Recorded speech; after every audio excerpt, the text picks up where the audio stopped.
And we're live. A little bit of music to make this moment happen. It's your girl, Leanne. We're getting blissed out. The Blissed Out podcast with Jaia Kydd. Music.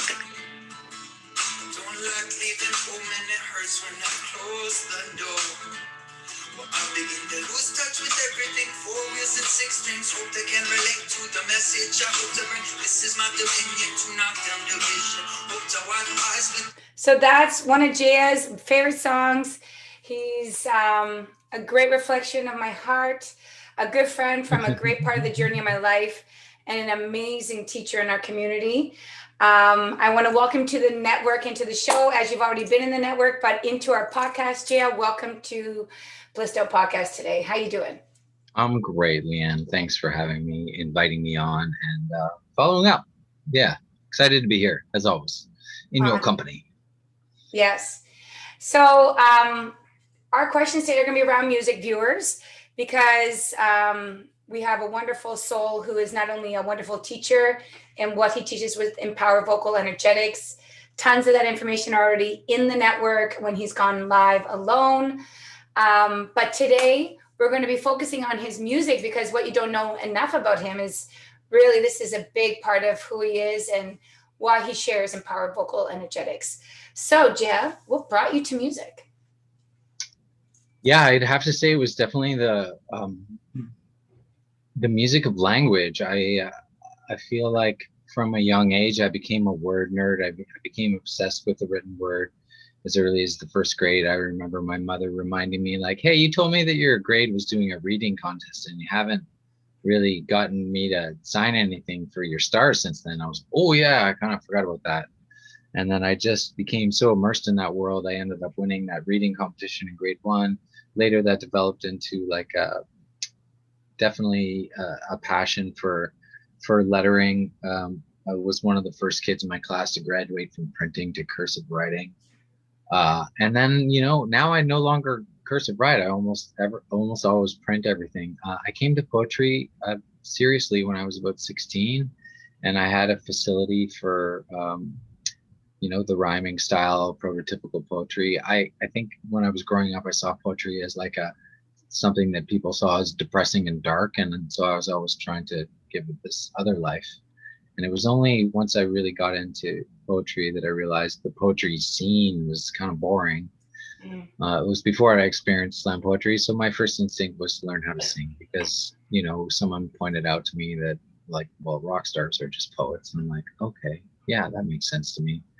And the music I was drawn to was always very literary. The Tragically Hip, famous Canadian band, super literary references. They met while they were all students at Queen's University, or they formed while they were all students at Queen's University, I believe, in Kingston. The language of music brought me to studying voice and brought me to collaborating. My first teacher said, when I expressed fear that I started music too late in life, he's like, just play with lots of people. So as a poet and a vocalist, that's what I was always doing till I picked up an instrument. And then when I picked up an instrument, it's just play with lots of musicians. It's play. You don't work at music. I like that attitude. Play with music. Yeah. I love that. So do you meditate? Have you guided meditation in the community? Because I know I've been to some of your leaded meditations, and I see that as a part of your wholeness, even as a musician, is the type of musician that you are and the type of spirit you are for all of us, and what kind of music you bring to us. I think a big part of you is, do you meditate? Have you guided meditation? Yeah, I think the community that I've been a part of since I moved to Vancouver 17 years ago has been pretty instrumental into the way that's remained in my life. I meditated as a young man to be better at sports, honestly. And then that sort of fell away, and the guided meditations were kind of a part of the community that I gathered in, which always had like a unifying practice, whether it's voice or holding hands or like making space for intention to come in. Those were always big parts of my life. And then I found myself returning more to meditation during the pandemic. I did Deepak Chopra's abundance meditation twice during that time. And then I really got deeply into Tibetan Buddhism, and so I was listening to a few Tibetan Buddhist teachers that I really like, and going more into the Tibetan style of mindfulness meditations and Tara mantras. I got really excited about Tara mantras for. Mm. So you also you did Tibetan techniques. What was it? The 5 rites, or what was it? Yeah, it's called the Tibetan rites. I've since learned from one of my teachers that the Tibetan rites, as they're called, or the Tibetan 5, was like I believe it was like a lieutenant general in the U.S. Armed Forces who supposedly brought it back from Tibet, and a teacher corrected me that they're pretty serious about their lineages in Tibet, and the guy was never really very clear about where he got his teachings. It's been a very helpful practice for me physically, but yeah, there is some question um, about its origin, and that it was popularized by a fellow from the U.S. Army who had spent some time in Tibet, but it might have been his own sort of spin on it. So with the guided meditations, did they combine music? Just because knowing what brought you to music, do you use your voice? Have you used your voice to heal with others, or? Yeah, I mean, I spent time considering myself more in the sound healing realm. Some of my early voice students, to be completely honest, were Kundalini yoga teachers who weren't that comfortable expressing themselves in their class, didn't feel they could sing or like audibly and confidently lead the chant part of the Kundalini yoga. So I was practicing Kundalini yoga quite a lot earlier in my career, and calling myself more sound healer. I participated in helping organize this 6-day peace chant that happened back in 2007 for the 20-year anniversary of the Global Peace Conference. I think it was called Global Peace Conference.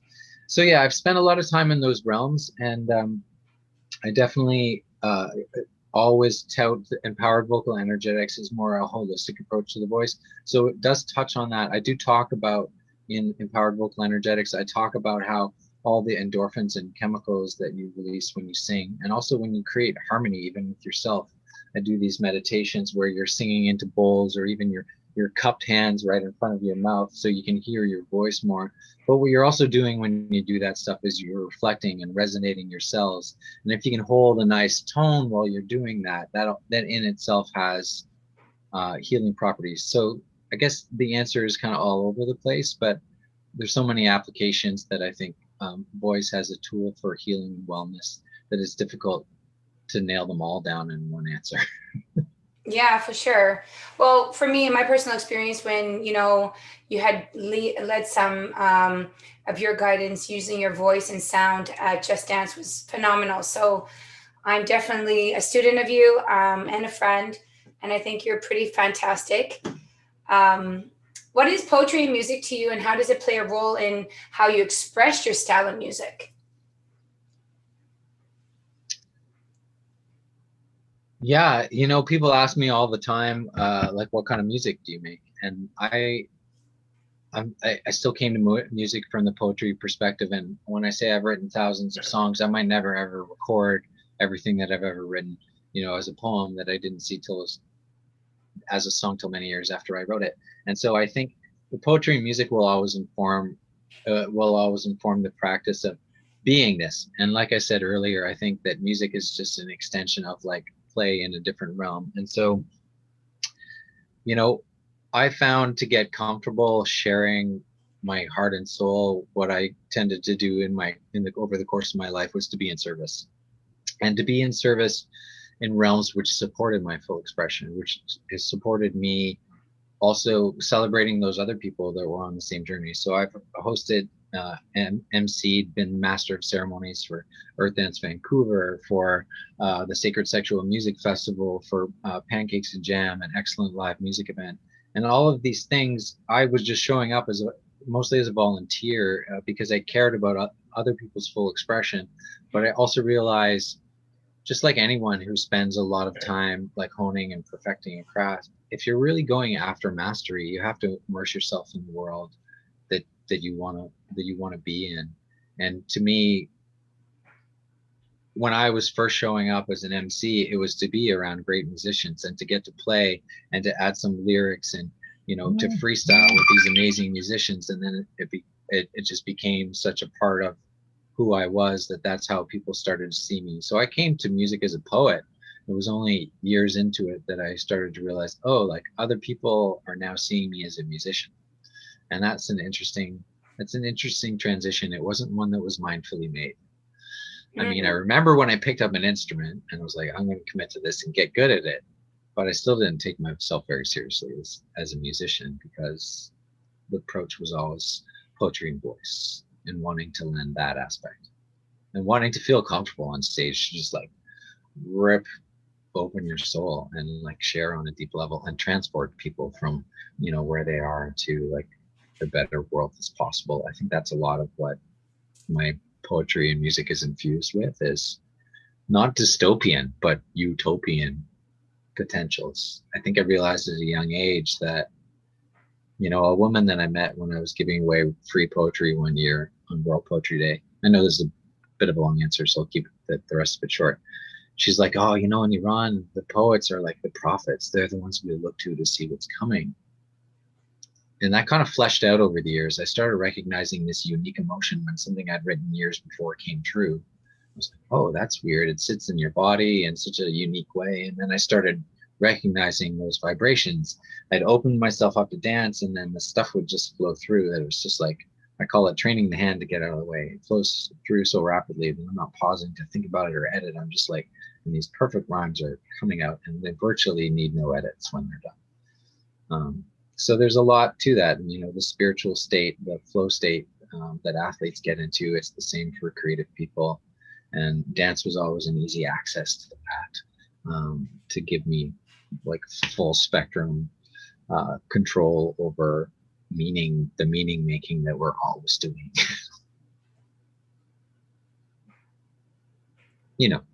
We're constant generators. Well, I love the awareness of how you can bring laughter and joy and facial expressions into, the monkey mind. I appreciate that. So, and other people, many people are using like meditation and yoga and those things to calm the monkey mind. And for me, calming the monkey mind sometimes is the expression, the act of the practice of the art. It's just a different form of meditation when you've like when something's coming through you. I guess maybe I didn't say that in the last answer, so I wanted to add it. I love it. I love it. No worries. I love the joy that you bring, and I'm so grateful to be with you. Now, I know that we did meet on Dancing on a Dance Floor, and then I saw your poetry, and I've been in places with you. What brought me to one of the questions about, what is a static poetry dance? What's that about? Yeah, great question. Yeah, again, I'll turn to the community that I was very fortunate to find myself a part of when I landed in Vancouver. I came from Halifax 17 years ago, and I landed into maybe an uncertain future. I wasn't sure. I knew as soon as I was here that this was going to be home, but was a very different person then. I had no idea what that was going to look like. And in the search for community, I found was Just Dance. And for me, the connection between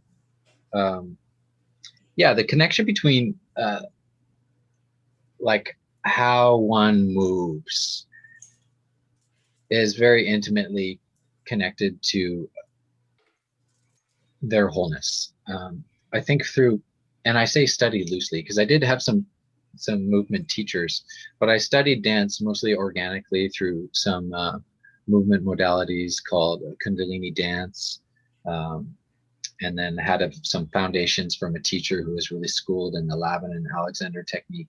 And that just basically gave me a template through which my expression would work. And what I found also was an extremely vibrant, diverse electronic music scene. And a lot of these people were practicing ecstatic dance without really even calling it that, without really even knowing that's what it was. And this was the community that I found myself in.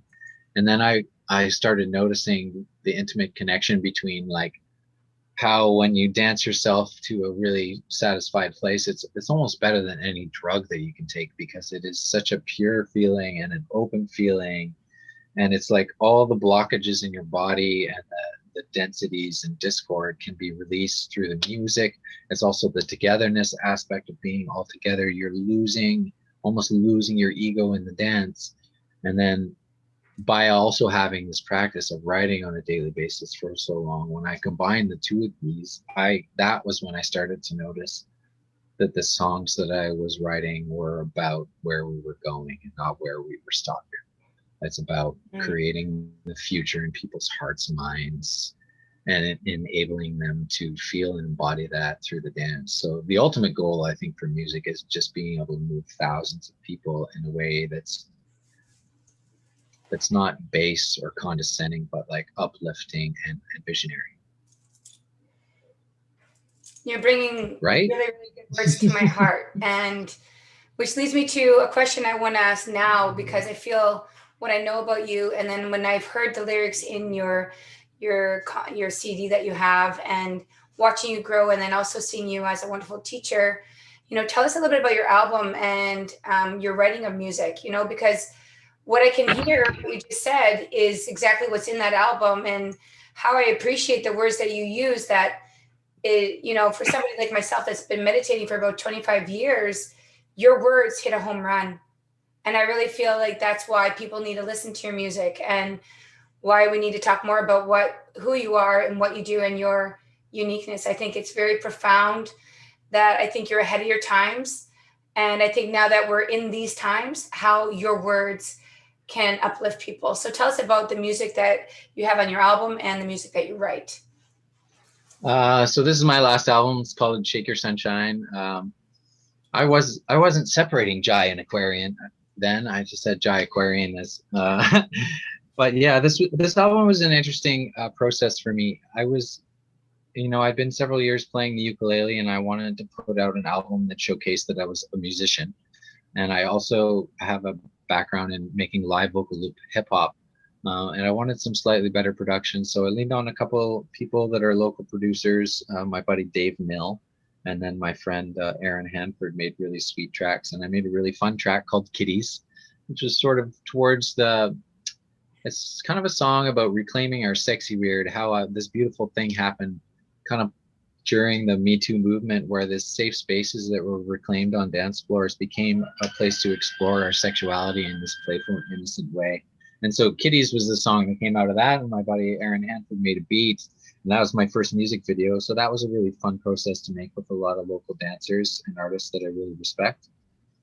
And then Shake Your Sunshine, which is the title album and the first track, it's really all about that process. It's like, as a poet, I think it's easy to do the work and to focus on getting it published, but music has a different facet of that. So Shake Your Sunshine is the chorus is too long behind the clouds. Shake your sunshine, let it out. And it's a reminder for me more than it is an instructional thing. It's a reminder that you worked on this thing for a really long time.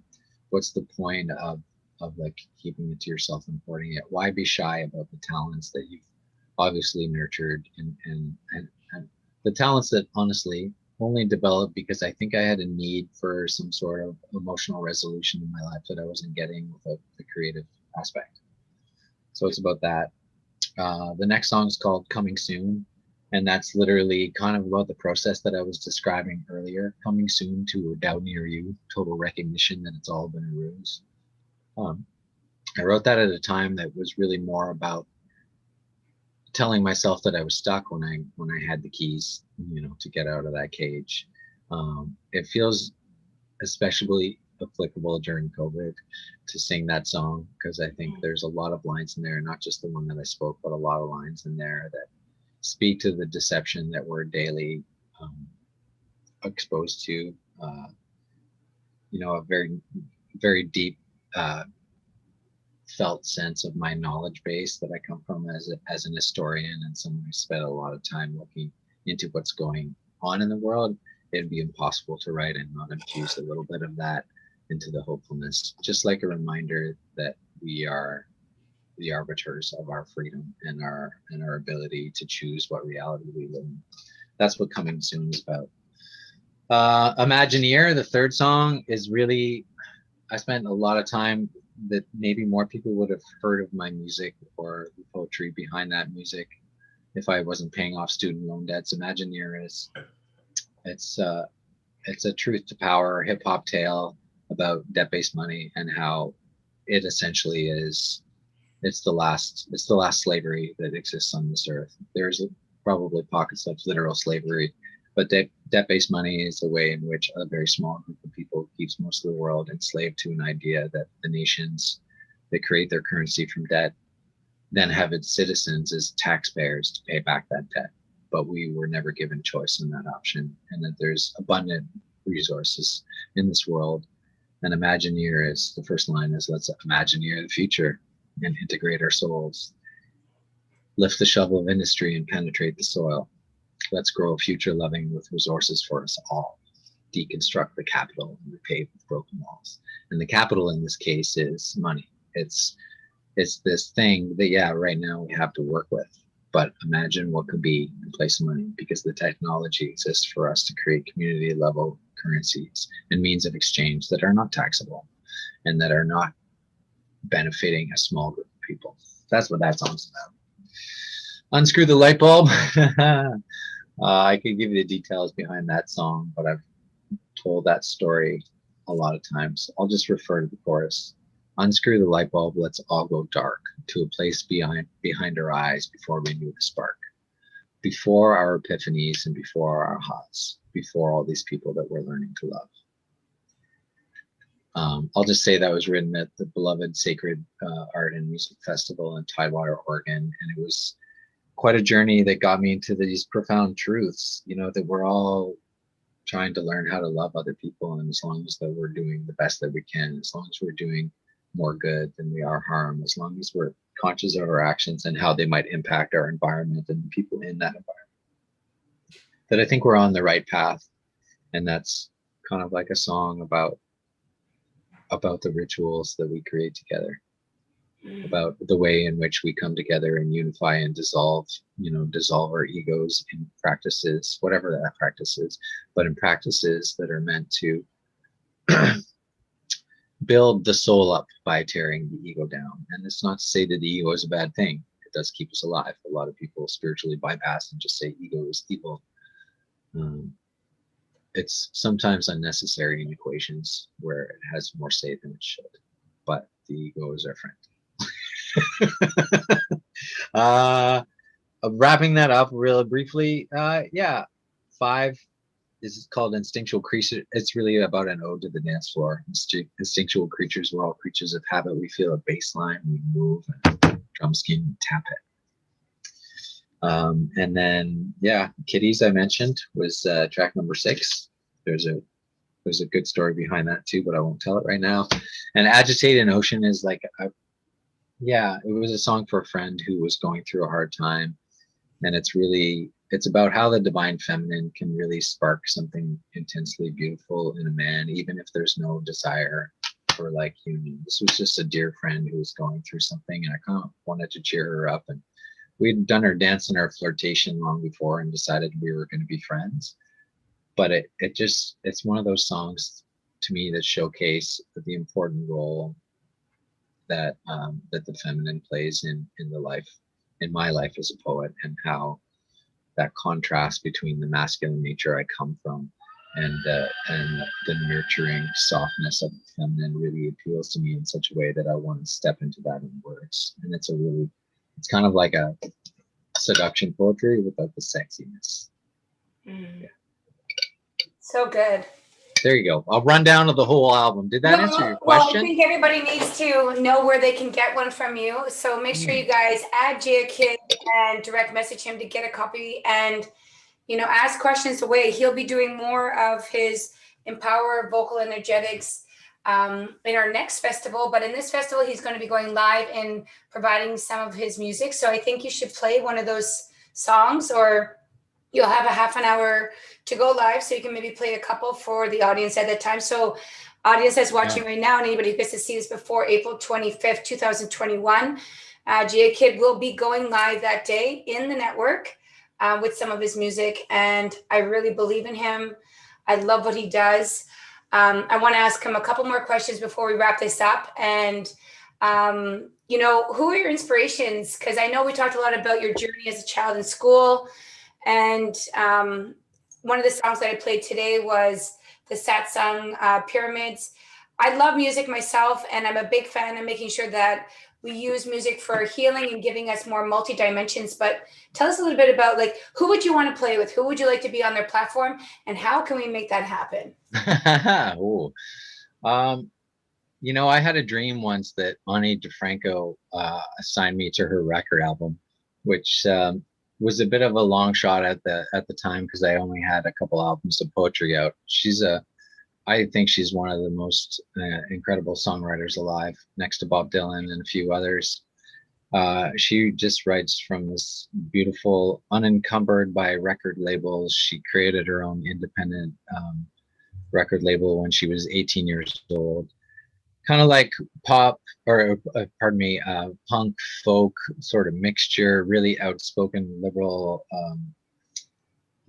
feminist ideology in a lot of her work. But she is, to watch her growth as an artist, she's definitely someone I'd want to emulate, because she learned a lot about production along the way. She went from a very like fiery and passionate and percussive style musician to someone sort of like a sage, wise, like experienced human. And I think that really comes across as her songwriting. So, you know, anytime I ever got a chance to play with and or work with Ani DeFranco, I would take it. Some of the others that spring to mind would be Dave Matthews of the Dave Matthews Band.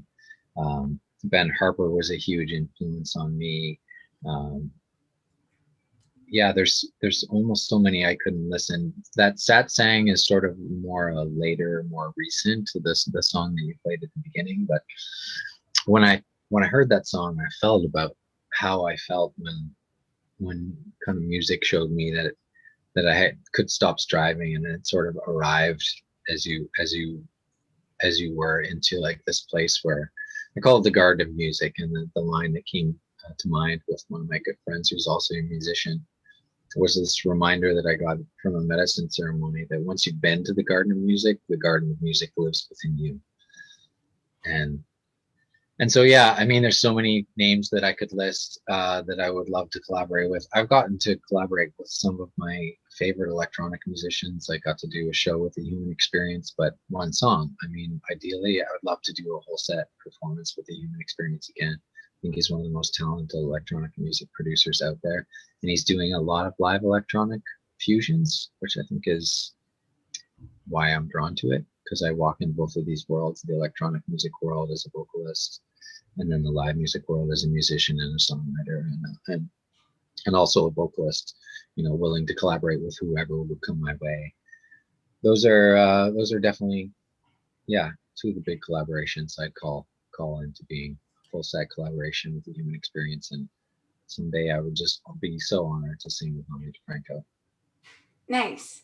Well, I think with all of the special values that you have, and all of the things that are in the network, people that are watching, there's a ton of talks where Jai has gone live with his empowered vocal energetic techniques. Check them all out. Spend time, go back and forth, use the methods. He'll be bringing and integrating his work for the next event. Direct message him.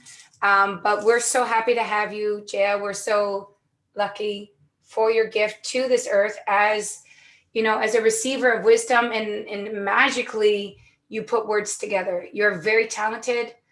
I'm grateful you inspire me, and you're so heart-centered that, you know, the light that you have within you, it reflects, and it's wholesome. And yeah, I want you to know, you know, over the years that, and that's why I believe in you. And I also believe that being a catalyst for leading in the community is that the people that are hungry show up. So you show up, and you show up to the studio every week to do your practice. And that type of leadership is what we need. And I think that's what your students will benefit from you. And you're very honest with what you're doing with all the work that you do. So I'm so excited for all the people that see this. Reach out. If you're one of those people who are going to be blessed by Jai's teachings, and make sure you tap in on April 25th for his live presentation. Feel his music, feel his heart, and feel his joy. You're so kind, Leanne. I really always love working with you. Appreciate all the nice things that you've said. I know that you feel them. They're not just nice things, and I've always regarded you as someone like a kindred spirit, as someone so worthy of like my respect and time. So I appreciate this continued connection through the BlisstOut network. And I got to say, you know, what I've seen from some of the other presenters, of course, I know a few of them already and I know what their gifts are, but there's so much content on there already. It's great that you can just be relaxed and now like let that build and let that grow, let the audience grow in preparation for the next mini festival. I'm looking forward to sharing, um, if you will, a world debut of Imagineer. I played it live a couple times, but it's definitely evolved a lot. And now that I'm playing guitar, people are going to hear that song in a whole new light when the next mini festival comes out. I'm holding it in my back pocket till then, making it perfect. Well, you're a great healer. You're a great human, great writer, and I can't wait for your dreams to keep continuing. I'd love to be the catalyst to making sure that we get that out there and we're stronger together. So, on that note, we'll play a little bit of music of the rest of this song. Viewers, make sure you direct message Jaia Kydd on his Instagram, Facebook, and prior, I'm sure before the next event, other than just enjoying music, make sure you get a copy of his music, put it in your wardrobe of music, and feel his heart. He's amazing. The sun brings vision, negatives and positives, they all add up. I feel like it's always enough. Every single scar in every situation.